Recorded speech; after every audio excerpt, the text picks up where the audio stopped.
In a way that later they invite this team to submit the paper in the journal, and then it got accepted, and then 10 years later, so you have to wait for 10 years to see the success of the team. Nikolov got the Test of Time Award at NIPS. So, again, this is just to explain how challenging the definition of success is. So in some domains it's easy, in some domains it needs time, or based on some assumption of the success. So, in order to make a simplification, you can say that a team is successful as long as it is meeting the design outcome of the team. We define it as success. So we do not go up to the objective definition of success. We subjectively define success, and based on that, we measure a team performance. So in literature, for computational models, there are some data sets that they define what is the success of a team, and based on that, they evaluate the models. For instance, these are the domains in movie. As long as the movie is produced, you can consider the work success. So we are now waiting for the box office or for the critic reviews. In software, in GitHub, you can consider a GitHub repo as a success for that. Programmers, as long as they could release the version of the earliest version of that software. So in patent, if a group of inventors want to invent something, as long as they can file a patent and the patent is issued by an office, you can consider that invention successful. Or in research, as long as you publish your work, then you can consider that team as a success. So these are just a very simple version of definition for success in different domains. So now we know what is a team, we know what is success, we know a team can do complex tasks. So let's form a team and we know how to measure the success. So historically, again, as I said, forming a team was manual. So a leader or a boss or a leader tries to find the best experts.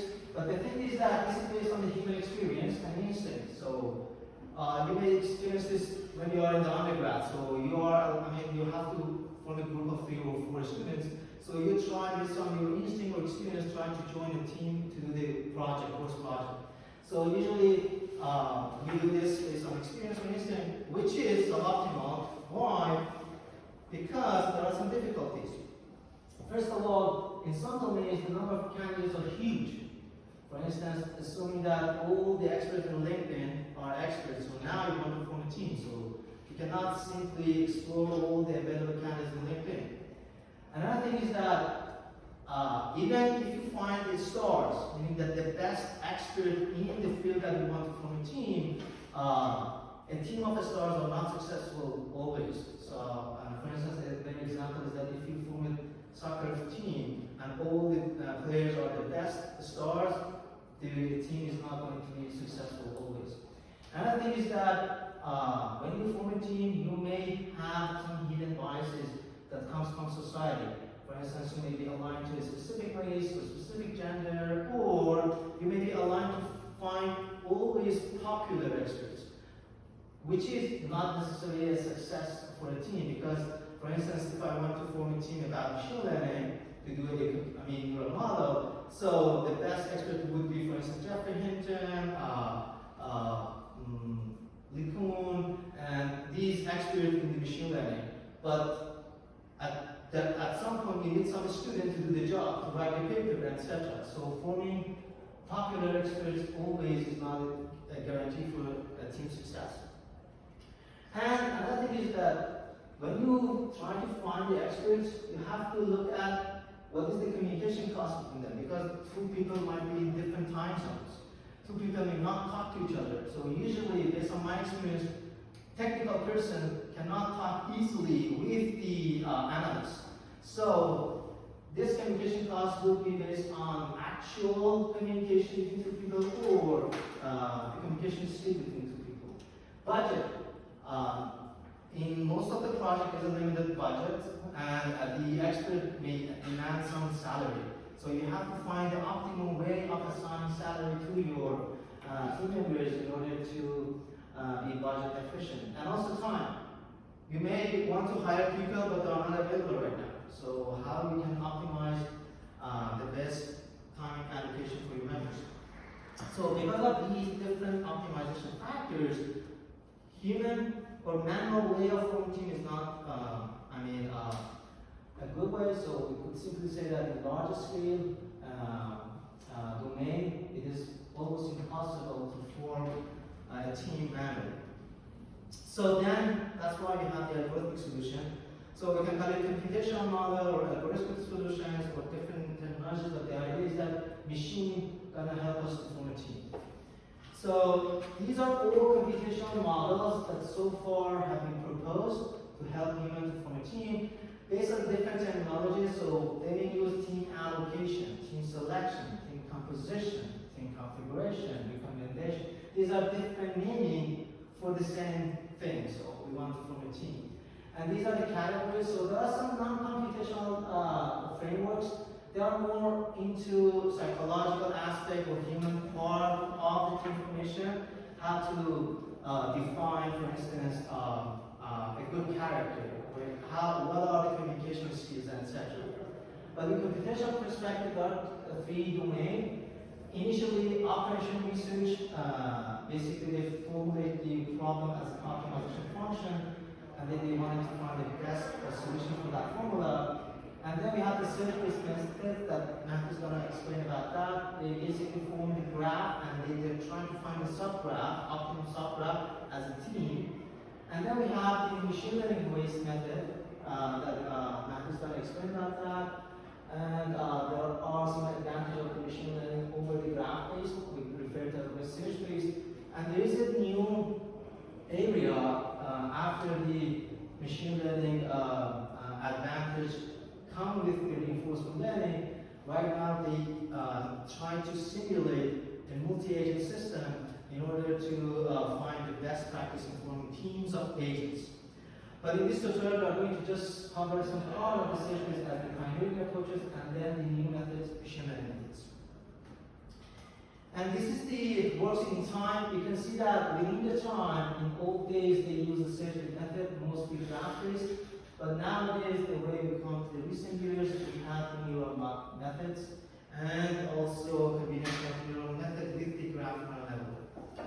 And you get the idea that pioneer work was graph-based, recent work was neural methods. So nowadays we have graph neural networks, so it's kind of using the graph architecture, graph modeling with the neural model in order to form a team. And now I'm done. So now Matt is going to explain about these techniques in different categories, and then that's it. So any questions for the first part? No questions? So continue. Am I on time? Yes. Lovely.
Proximity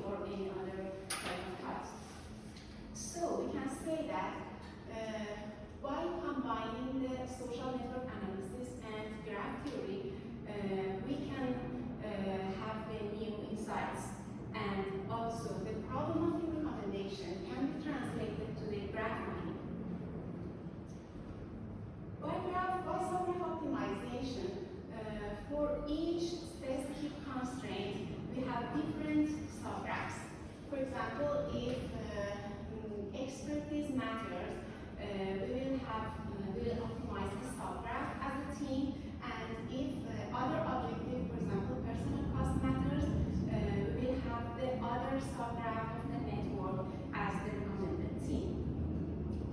In the literature, different optimization objectives has been studied. As you can see, communication cost, proficiency, personal cost, geographical proximity, density, and also multi-objectives.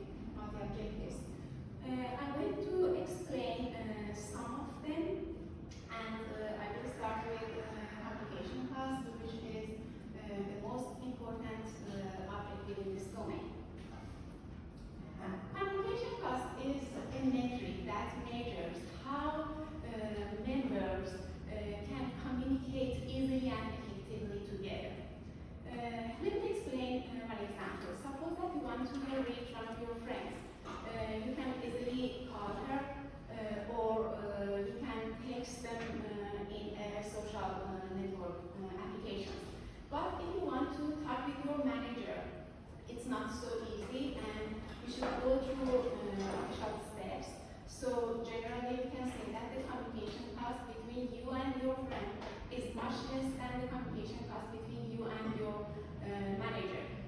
So the lower communication cost in teams shows us that the team members can easily communicate with each other and maybe have the better performance.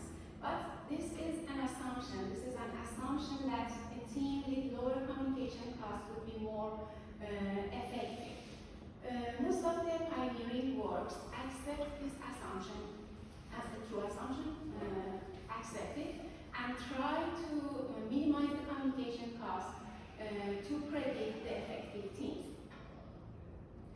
In the literature, there are so many different formulas to compute the communication cost among the users, and we can say that almost all of them is computed based on the joint collaboration that users have together in the past. You can see here that almost all of the pioneering techniques tries to minimize the communication cost in their works, but by using different methods. We can categorize these methods to non-temporal or static methods and temporal or dynamic methods.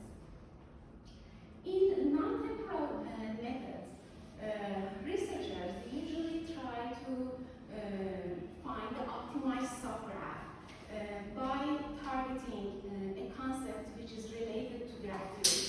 For example, one group tries to find the subgraph as a team by minimizing the sum of distances between users in a team. The other group try to find a team, try to find the subgraph as a team by minimizing the sum of edge weights in that subgraph. And the other group try to find the subgraph that's diameter or spanning tree is minimized in that subgraph. The other method was temporal methods. In temporal methods, usually this practice considers that the communication cost is not consistent in time and it changes during the time. So the researchers try to usually add a term to their formula to handle this change and